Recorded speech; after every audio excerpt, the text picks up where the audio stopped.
시저 샐러드라고 아시죠? 아마 이 지구상에서 가장 유명한 샐러드가 아닐까 싶은데요. 로메인 상추와 빵 조각 같은 게 들어가고 파르메산 치즈와 올리브 오일 등을 넣은 드레싱을 버무려서 만들잖아요. 어릴 때 저는 시저 샐러드라는 이름을 딱 듣고서 로마 정치가 율리우스 시저를 딱 떠올렸는데 전혀 상관이 없더라고요. 이 샐러드 개발한 사람은 시저 카딘이라는 미국인 셰프였는데 이분 이름을 따서 시저 샐러드가 됐다고 하거든요. 자, 근데 혹시 그건 아세요? 이렇게 유명한 시저 샐러드가 다름 아닌 미국 금주법 때문에 탄생했다라는 건데요. 샐러드와 금주법?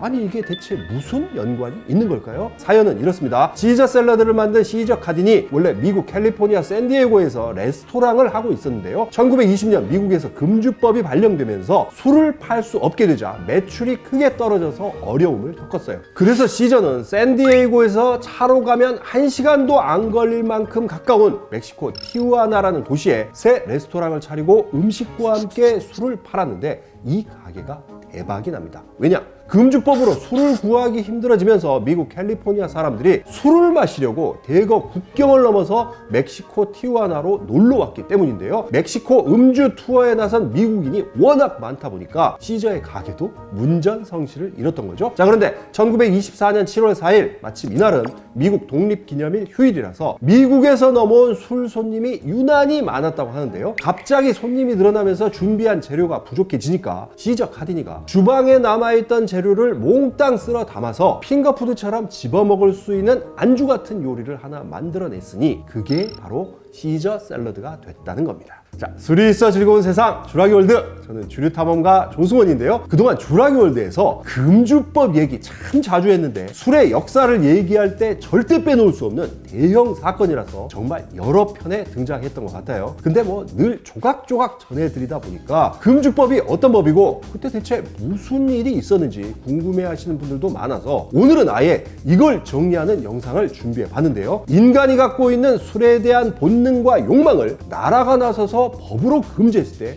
대체 어떤 희한한 일까지 벌어질 수 있는지 지금부터 보시겠습니다.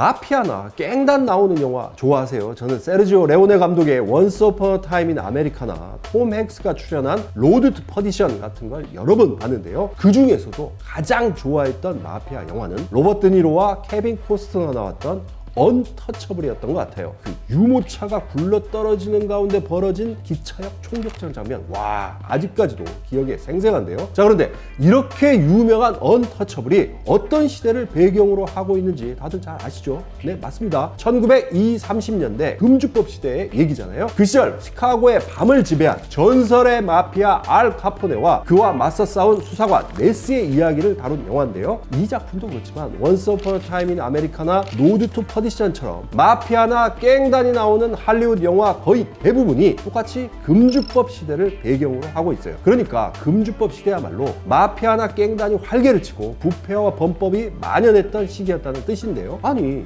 금주법이 있었으면 오히려 사건 사고가 줄어들었어야 했을 텐데 왜 이렇게 된 걸까요? 자, 이걸 이해하려면 일단 금주법이 어떤 법인지부터 알아야 하는데요. 자세히 설명하면 한도 끝도 없으니까 아주 간략히만 요약을 하면 금주법은 미국 영토 내에서 술을 제조하고 판매하고 운송하고 수출하고 수입하는 일체의 행위를 다 금지한 수정헌법 18조와 이 수정헌법 18조를 뒷받침하는 전국금주법, 일명 볼스테드법, 이 두 가지를 묶어서 부르는 표현인데요. 굵직한 내용은 수정헌법 18조에 담겼지만 실질적인 규제 조항은 전부 볼스테드법에 들어있기 때문에 볼스테드법이 시행에 들어간 1920년 1월 16일을 금주법의 시작으로 보고 있고요. 이후 금주법이 폐지된 1933년 12월 5일까지를 미국 역사에선 금주법 시대, 프로히비션 에라라고 부르고 있는 겁니다. 자, 그럼 이제부터 이 시기에 무슨 일이 벌어졌으며 왜 마피아 영화의 단골 소재가 될 만큼 범죄가 성행했는지 몇 가지 키워드를 통해 살펴보겠습니다.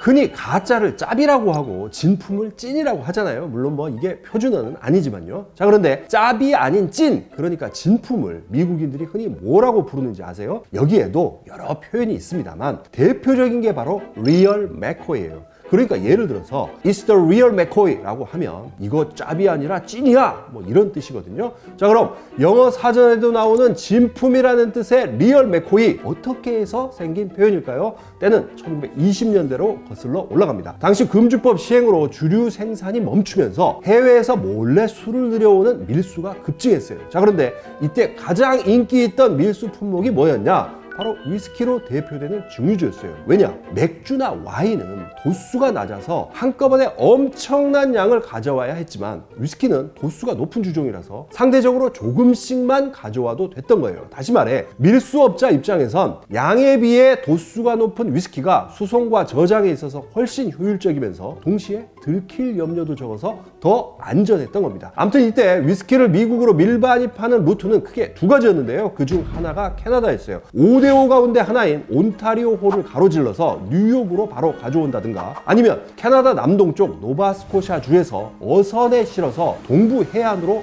몰래 가져오는 식이었는데 이 캐나다 루트를 활용해 밀수된 대표적인 위스키가 여러분 모두 잘 아는 발렌타인입니다.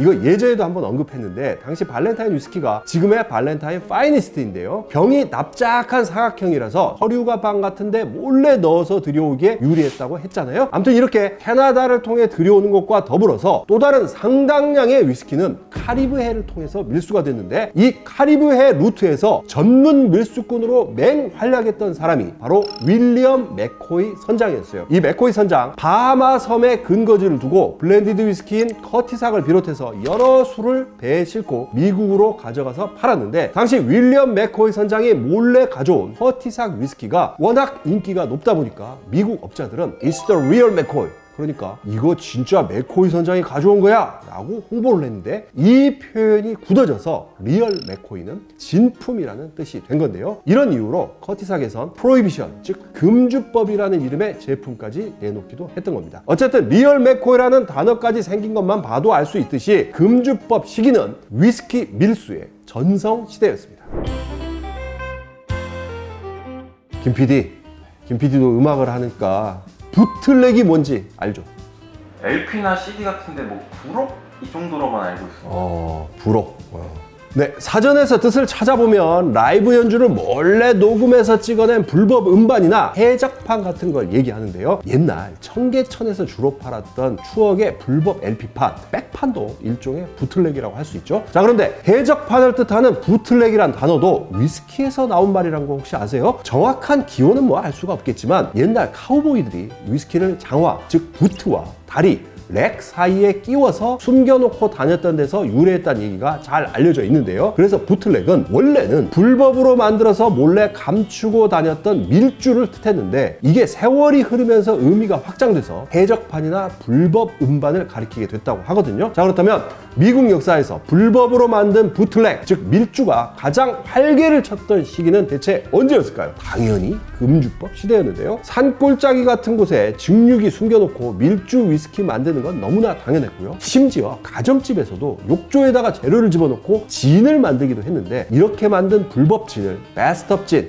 우리말로 욕조 진이라고 불렀다고 했잖아요. 자, 그런데 여기서 다시 질문 하나. 금주법 시대에는 이렇게 몰래 만든 밀주나 몰래 해외에서 들여온 밀수 위스키가 엄청나게 많았는데 이런 술들을 대체 어떻게 감춰서 유통을 했을까요? 네, 정말 기상천외한 아이디어가 넘쳐나는데요. 자, 먼저 지금 이 사진은 가짜 책인데요. 저렇게 책 밑부분을 떼어내면 위스키 플라스크가 안에 들어있죠. 자, 다음으로 이번엔 램프 뚜껑을 열었더니 안에 위스키 병이 숨어있기도 하고요. 이렇게 죽은 돼지 배에다가 위스키 병을 감추기도 했어요. 자, 그리고 이건 겉보기에는 목재 배달하는 트럭 같은데 알고 보니 저 구멍 안에 밀주 위스키 70상자나 들어있었다고 하고요. 그런가 하면 이 사진도 눈에 확 띄는데요. 조니 워커 위스키 병이 직사각형이잖아요. 그래서 직사각형 모양의 식빵에다가 조니 워커를 넣고 감춘 건데요. 참 아이디어가 대단하죠. 자, 그리고 당시에는 옷 속에 위스키를 숨기는 것도 대유행을 했는데 코트 안에 위스키를 넣은 커다란 냄비를 감추거나 하나 토르소 모양의 대형 플라스크를 가슴에 달고 배달을 하기도 했다고 하고요. 이건 방탄조끼처럼 보이지만 사실은 병을 숨겨서 옮기는 위스키 조끼였어요. 또 심지어 몇몇 여성들은 지금 보시는 사진처럼 속이 텅 빈 지팡이에 위스키를 담아서 들고 다니다가 카페에서 꺼내서 먹기도 했다고 하는데요. 이보다 더 유명한 건 바로 이 사진이죠. 금주법 시대를 상징하다시피 하는 사진이라서 아마 많은 분이 보셨을 텐데, 바로 레아라는 무용수가 가터벨트 스타킹에 위스키 플라스크를 숨겨놓은 모습을 찍은 1926년도 사진인데요. 아무튼 이런 걸 보면 금주법 시기에 밀주 위스키가 얼마나 많이 유통됐는지 짐작할 수 있습니다.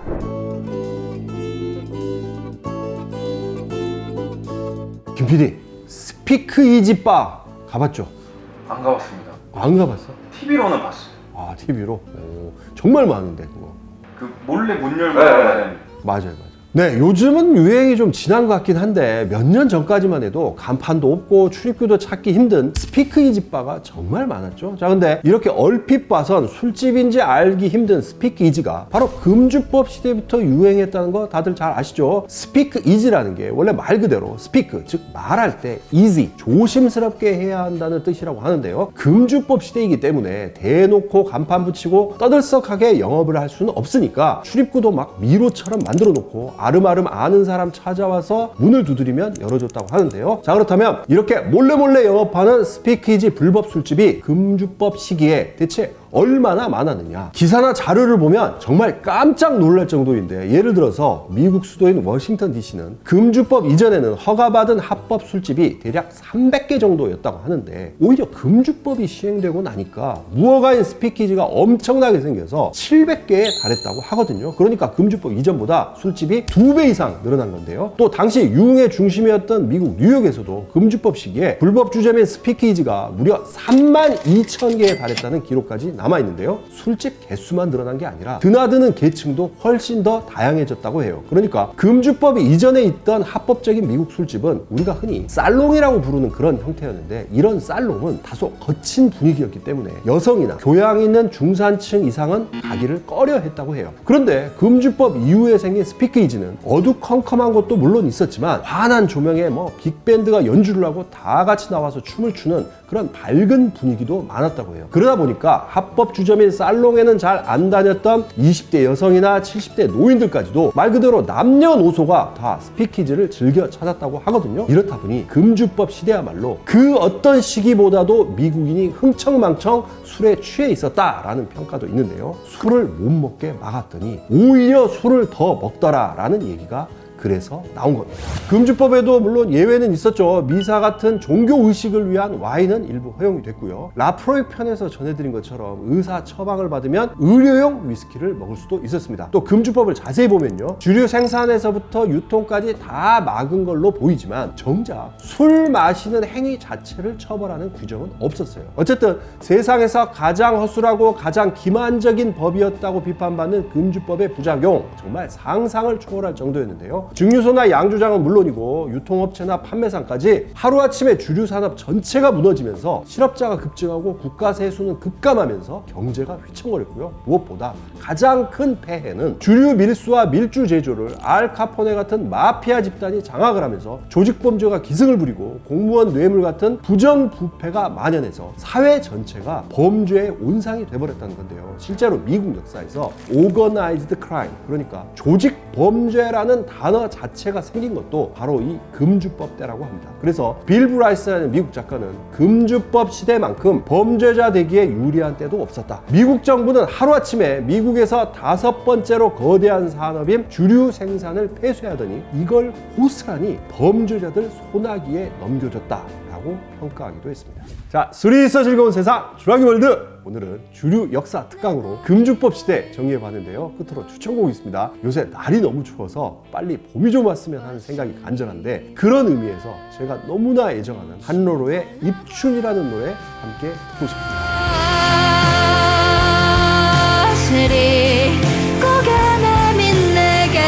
자, 그럼 저는 따뜻한 봄을 기다리면서 다음 영상으로 다시 찾아뵙겠습니다.